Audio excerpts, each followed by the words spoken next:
Hello friends, स्वागत है आप सभी का उत्तर प्रदेश की खास खबर में। दोस्तों आइए जानते हैं आज के मुख्य समाचार। लेटेस्ट न्यूज है, नई जानकारी है, एक एक खबर बेहद इंपॉर्टेंट है। आप हमारे साथ इस वीडियो को अंत तक देखिएगा। चलिए शुरू करते हैं।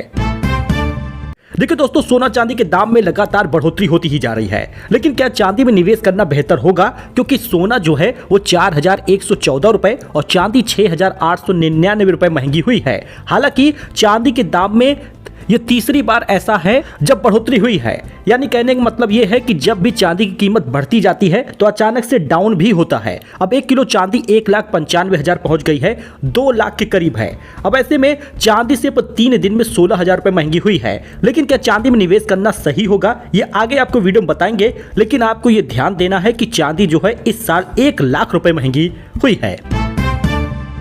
राहुल ने कहा सरकार प्रदूषण रोकने का प्लान बनाए। रिजिजू बोले हम संसद में चर्चा को तैयार है। अनुराग ठाकुर बोले तमिलनाडु सरकार सनातन धर्म विरोधी है। कांग्रेस सांसद और नेता प्रतिपक्ष राहुल गांधी ने शुक्रवार को लोकसभा में वायु प्रदूषण का मुद्दा उठाया है। उन्होंने कहा हमारे देश के ज्यादातर बड़े शहर जहरीली हवा की चपेट में है। लाखों बच्चे फेफड़ों की बीमारियों से ग्रसित हो रहे हैं। लोग कैंसर से पीड़ित हो रहे हैं। बच्चों का पूरा टिकट लेने पर ब्लू वर्ल्ड पर जुर्माना लगा है। कानपुर में कोर्ट का आदेश, 56,000 रुपए देना पड़ेगा। पीड़ित बोला बेइज्जती भी हुई है। कानपुर में बच्चे का पूरा टिकट लेने पर ब्लू वर्ल्ड पर 50,000 रुपए का जुर्माना लगा है। 8 साल पुराने केस में जिला उपभोक्ता फोरम ने शुक्रवार को फैसला सुनाया। ब्लू वर्ल्ड मैनेजमेंट को बच्चे के टिकट के 170 रुपए और मुकदमा खर्च के 6,000 रुपए देने का भी आदेश जारी किया गया। कोर्ट ने कहा यह धनराशि पीड़ित को 45 दिनों के भीतर देनी होगी। पीड़ित ने ब्लू वर्ल्ड के डायरेक्टर को पक्षकार बनाते हुए उपभोक्ता फोरम 23 अक्टूबर 2017 को परिवाद दायर किया था।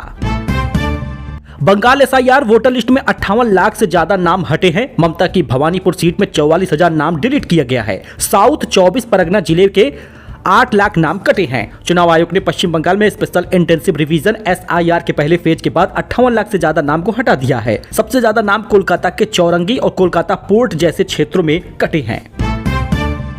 युवराज सिंह ने अपने नाम का स्टैंड देखकर इमोशनल हो गए। लिखा जहां से सफर शुरू हुआ वहां ये सबसे बड़ा सम्मान है। कल पंजाब सीएम ने भी उद्घाटन किया था। न्यू चंडीगढ़ स्थित स्टेडियम में क्रिकेटर युवराज सिंह के नाम पर एक स्टैंड का नाम रखे जाने पर क्रिकेटर की पहली प्रतिक्रिया आई है। उन्होंने अपने सोशल मीडिया अकाउंट एक्स पर पोस्ट डालकर अपनी बात रखी। उनका कहना है कि न्यू चंडीगढ़ स्टेडियम में मेरे नाम का एक स्टैंड होना, खासकर उसी राज्य से जहां से मेरी क्रिकेट यात्रा शुरू हुई, मेरे लिए बहुत बड़ी बात है। नवंबर में सब्जियों और मसालों की कीमतें बढ़ गई हैं। रिटेल महंगाई 0.71% पहुंचा है। अक्टूबर में 0.25% रहा था। जी हां दोस्तों, नवंबर महीने में महंगाई में बढ़ोतरी में सब्जी, अंडे, मांस, मछली, मसाले, फ्यूल, बिजली की कीमतें बढ़ने की वजह से हुई है। नवंबर में खाने पीने के सामान की भी कीमत बढ़ी है। अब ऐसे में जनवरी में भी यही इन्फ्लेशन देखने को मिलेगा। एक व्यक्ति की जनगणना पर 97 रुपए खर्च होगा। केंद्र ने जनगणना 2027 के लिए 11,718 करोड़ रुपए मंजूर कर दिए हैं। पहली बार डिजिटल होगा सेंसस। देश में 2027 में पहली बार जनगणना डिजिटल होगी। केंद्र सरकार ने शुक्रवार को कैबिनेट मीटिंग में इसके लिए 11,718 करोड़ रुपए की मंजूरी दे दी है। चांदी में निवेश से पहले जान लीजिए एक काला इतिहास, क्योंकि 50 साल में बस 3 बार आई है बड़ी उछाल। शैतान की धातु इसका दूसरा नाम है। चांदी की कीमत बढ़ रही है, लोग इसमें निवेश भी कर रहे हैं। लेकिन आप इसकी बढ़ती कीमत की वजह से निवेश करना चाहते हैं तो थोड़ा रुकिएगा, पहले इसके इतिहास के बारे में जानिएगा। देखिए, चांदी के निवेश को दुनिया में अक्सर डेविल्स मेटल यानी शैतान का धातु कहा जाता है। आखिर चांदी इतनी बदनाम क्यों है? जवाब में छिपा है 50 साल के इतिहास में, जिसमें चांदी ने सिर्फ 3 बार ही बड़ी उछाल दिखाई है। जी हाँ, सिर्फ 3 बार। हर बार निवेशकों को इस तेज उछाल के बाद लंबे समय का घाटा सहना पड़ा है। बात हम जनवरी 1980 की करेंगे, जहाँ पर हंट ब्रदर जो है उन्होंने खूब सारी चांदी खरीद ली थी। 1/3 चांदी हड़प ली। चांदी का दाम $6 से बढ़कर $49 प्रति औंस पहुंचा दिया था। हंट भाइयों का मानना था कि बढ़ती महंगाई के चलते करेंसी के वैल्यू घटेगी और चांदी की बढ़ेगी, और उन्होंने बाजार से भी खूब पैसा उठाया। लेकिन उसके बाद उनको बड़ा घाटा सहना पड़ा। 27 मार्च 1980 को हंट ब्रदर्स मार्जिन कॉल पूरा नहीं कर पाए। ब्रोकर ने चांदी बेचना शुरू कर दिया। कीमतें एक ही दिन में 50% ज्यादा धराशायी हो गई, यानी उनको भारी घाटा हुआ। उसके बाद दूसरी बड़ी उछाल 2011 में आई थी, जब अमेरिका में कर्ज का संकट था। दुनिया अभी भी 2008 के वित्तीय संकट से उबर नहीं पाई थी कि बीच में अमेरिका ने पहली बार माना कि वह भी कर्ज संकट से जूझ रहा। ग्लोबल मार्केट के डर का माहौल छा गया और सोना चांदी की ओर लोग रुख करने लगे। इसमें चांदी ने तेज उछाल मारी। 2011 में एक बार चांदी के दाम $50 प्रति औंस के ऑल टाइम हाई पर पहुंच गए। चांदी की कीमतें फिर से नीचे आ गई। 6 महीनों में 30% से ज्यादा दाम गिर गए और फिर से 14 साल तक चांदी कभी भी उस स्तर पर नहीं पहुंची। लेकिन अब तीसरी बार 2025 में चांदी की कीमत हाई जा रही है और एक्सपर्ट कह रहे हैं कि चांदी कीमत में भारी गिरावट एक बैग ही होगा। रेलवे ने इस साल 3 करोड़ फेक IRCTC अकाउंट बंद किए हैं। अश्विनी वैष्णव बोले तत्काल टिकटों की कालाबाजारी रोकने OTP लगाया, इससे 65% मामलों में सुधार हुआ है। रेलवे ने जनवरी 2025 से अब तक 3 करोड़ संदिग्ध IRCTC अकाउंट बंद किए हैं। इस बात की जानकारी 10 दिसंबर को रेल मंत्री अश्विनी वैष्णव ने लोकसभा में दी है। यूपी के जिले में निरस्त होंगे 3661 राशन कार्ड। KYC न कराने वाले 93,000 से ज्यादा यूनिट हो जाएंगे बाहर। शासन के आदेश पर शुरू की गई जांच और राशन कार्ड की KYC अभियान ने जिले में मुफ्त राशन की व्यवस्था हकीकत खोल दी है। अभी दिसंबर महीने का राशन मिल रहा है, 28 तारीख तक बटेगा। अब पात्रों का वेरिफिकेशन हो रहा। जिनकी KYC नहीं हुई उनको राशन तक नहीं दिया जा रहा। फर्जी यूनिट भी कार्ड से बाहर होंगे। प्रति यूनिट प्रति विभाग की 2 टूक है। अगर आपने दिसंबर 31 तारीख तक KYC नहीं कराया तो साल भर के लिए राशन योजना से बाहर होंगे। मुख्यमंत्री किसान कल्याण योजना 82 लाख किसानों के खाते में फिर से आएंगे 2000 रुपए। लिस्ट और स्टेटस देख लीजिए। 83 लाख किसानों को अब एक बार फिर से 2000 रुपए की राशि मिलने वाली है। केंद्र सरकार के बाद अब राज्य सरकार की ओर से पैसा दिया जाएगा। मध्य प्रदेश सरकार अपने 83 लाख किसानों को PM किसान योजना का 2000 रुपए देगी। दरअसल मध्य प्रदेश में 12,000 रुपए किसान धारकों को मिलता है, 6,000 केंद्र सरकार की तरफ से और 6,000 राज्य सरकार की तरफ से। लेकिन यूपी में इतने किसान धारक हैं, यहाँ पर भी इतनी खेती होती है, किसानी होती है। किसान योजना का लाभ यहाँ पर भी राज्य सरकार को देना चाहिए, लेकिन यहाँ पर सिर्फ 6,000 रुपए मिलता है। इस पर आपकी क्या राय है, कमेंट करिएगा। PM किसान योजना में बड़ी खबर आ रही है। बजट में किसानों को खुशखबरी मिल सकती है। 6,000 रुपए से बढ़कर 9,000 रुपए हो जाएगा किसान योजना का पैसा। फरवरी में बजट प्रस्तुत होगा। ऐसे में बताया जा रहा है किसान सम्मान निधि योजना के लाभार्थियों की खुशखबरी है। आगामी बजट में सरकार इस योजना में जो किस्त 6,000 है उसे 9,000 कर देगी और साल में 3 बार 3,000 रुपए की किस्त मिलेगी। आप जागरण पर ये जानकारी देख सकते हैं। अच्छा दोस्तों, मोदी सरकार ने बदल दिया है मनरेगा का नाम। क्या मिली नई पहचान, फायदे भी जान लीजिएगा। मनरेगा योजना में मोदी सरकार ने नाम बदल दिया है। अब यह योजना पूज्य बापू ग्रामीण रोजगार योजना के नाम से जानी जाएगी। इस योजना के तहत मिलने वाले फायदे को भी बता दें तो सरकार ने इसमें काम को बढ़ा दिया है। पहले 100 दिन ही काम करने को मिलता था, अब 125 दिन तक काम करने को मिलेगा। साल भर में 100 दिन के बजाय 125 दिन की रोजगार की गारंटी होगी।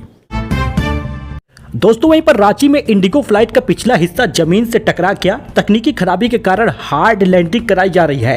56 यात्री इसमें सवार थे। रांची के बिरसा मुंडा एयरपोर्ट पर शुक्रवार रात इंडिगो एयरलाइन के विमान का पिछला हिस्सा जमीन से टकरा गया। तकनीकी खराबी का पता चलने पर इसकी हार्ड लैंडिंग कराई गई है। आपको बताते चले बाल बाल बचे हैं 56 यात्री। वही सामूहिक विवाह में घोटाला हुआ है। सिर्फ 5,000 के लिए खाना बना, टेंडर 15,000 का था। 7 किलो लड्डू कम दिए गए। कानपुर में भी रसगुल्ले के लिए मची थी लूट। इसका विजुअल आप स्क्रीन पर देख सकते हैं। कानपुर में गुरुवार को 551 जोड़ों का सामूहिक विवाह और निकाह हुआ था। इसमें रसगुल्लों के लिए लूट मच गई थी। अब इस आयोजन में घोटाले की बात सामने आई है। दरअसल 15,000 लोगों के खाने के लिए टेंडर दिया गया था, लेकिन फर्म ने सिर्फ 5,000 लोगों के लिए ही खाना बनाया था। खाने की लूट मचने के बाद सामूहिक विवाह में हंगामा मच गया। व्यवस्था बिगड़ी तो खाना बनाने वालों ने खाना बनाना बंद कर दिया। इस कारण से लोगों को खाना भी नहीं मिला। काफी देर तक लोग खाली प्लेट लिए खड़े रहे, फिर चले गए। खाने में लूट मचने के बाद मौके पर अफरा तफरी मच गई। इसके बाद खाने के स्टॉल पर अफसरों को, पुलिसकर्मियों को लगाना पड़ा। इसके बाद ये हालात काबू में आए हैं। दोस्तों, धुरंधर बॉक्स ऑफिस पर कलेक्शन 8 दिनों में 200 करोड़ के पार हो गया है। रेड 2 हो या फिर सिकंदर जैसी फिल्म हो, इनको पीछे छोड़ा है। धुरंधर की रिलीज हुए 8 दिन बीत चुके हैं और कमाई के मामले में फिल्म लगातार रिकॉर्ड तोड़ रही है। महज 8 दिनों में इस फिल्म ने 200 करोड़ रुपए का आंकड़ा पार कर लिया है। आपको बताते चले कि फिल्म की कहानी को लेकर विलन की भूमिका में अक्षय खन्ना की दमदार एक्टिंग की हर तरफ जमकर तारीफ हो रही है। लखनऊ में तनिष्क शोरूम से हीरे की चूड़ियां चोरी हुई हैं। कीमत 6,61,000 है। स्टोर मैनेजर बोला चोरों ने एक दिन पहले रेकी की थी। इसका विजुअल आप देख सकते हैं। तनिष्क ज्वेलरी स्टोर में चोरी हुआ है हीरे का। जी हाँ, इसका विजुअल आप देख सकते हैं। लखनऊ में गोमती नगर स्थित तनिष्क ज्वेलरी स्टोर से चोर हीरे की चूड़ियां चुरा ले गए। दोस्तों, बीएड में सेमेस्टर प्रणाली लागू करने की तैयारी है। आगरा यूनिवर्सिटी लॉ कोर्सेज में पहले से ही लागू कर चुका है। साल में 2 बार एग्जाम होगा। आगरा के डॉक्टर भीमराव अंबेडकर विश्वविद्यालय के संबद्ध कॉलेजों में संचालित बीएड कोर्स में सेमेस्टर प्रणाली लागू करने की तैयारी चल रही है। इससे साल में 2 बार एग्जाम होगा। एलएलबी और बीए, एलएलबी और एलएलएम में 2025-26 से इसे लागू कर दिया गया है। राष्ट्रीय शिक्षा नीति के तहत विश्वविद्यालय के स्नातक और परास्नातक कोर्सेज में सेमेस्टर प्रणाली लागू थी। 27 नवंबर को विश्वविद्यालय ने विधि यानी लॉ कोर्सेज में भी इस प्रणाली को सत्र 2025-26 से लागू करने का फैसला लिया। पहले सेमेस्टर की परीक्षा जनवरी-फरवरी में होगी। अब इसी तरह बीएड कोर्स में भी सेमेस्टर प्रणाली लागू करने की तैयारी है। इस प्रणाली के लागू होने पर छात्र को वार्षिक नहीं बल्कि साल में 2 बार एग्जाम देना होगा। मोहन भागवत बोले कि भारत के लिए जीने का समय है, मरने का नहीं। हर इंसान में देशभक्ति जरूरी है। यहाँ तेरे टुकड़े होंगे जैसी भाषा नहीं चलेगी। राष्ट्रीय स्वयंसेवक संघ आरएसएस प्रमुख मोहन भागवत ने शुक्रवार को कहा कि देश को हर चीज से ऊपर रखना चाहिए। यह भारत के लिए जीने का समय है, मरने का नहीं। और भारत तेरे टुकड़े होंगे, तुम्हारे टुकड़े टुकड़े होंगे, ऐसी भाषा नहीं चलेगी। दोस्तों, यूपी में अब हर ग्राम पंचायत में कोटेदार को मिलेगी सरकारी दुकान, जल्द किया जाएगा आवंटित। जी हां, अब हर ग्राम पंचायत में कोटेदार को सरकारी दुकान मिलेगी। सरकार जल्द ही इन दुकानों का आवंटन करेगी। इस योजना का उद्देश्य सार्वजनिक वितरण प्रणाली को मजबूत करना है। इससे ग्रामीण क्षेत्रों में खाद्य सुरक्षा सुनिश्चित होगी और उचित मूल्य पर राशन उपलब्ध हो सकेगा। बाराबंकी जिले में भी इस योजना का क्रियान्वयन किया जाएगा। तो ये उत्तर प्रदेश की कुछ खास खबर थी, नई जानकारी थी, लेटेस्ट न्यूज था। आई होप कि आपको ये पसंद आया हो। लाइक करिए, सब्सक्राइब करिए, अपने इस दोस्त के साथ जुड़िए। धन्यवाद।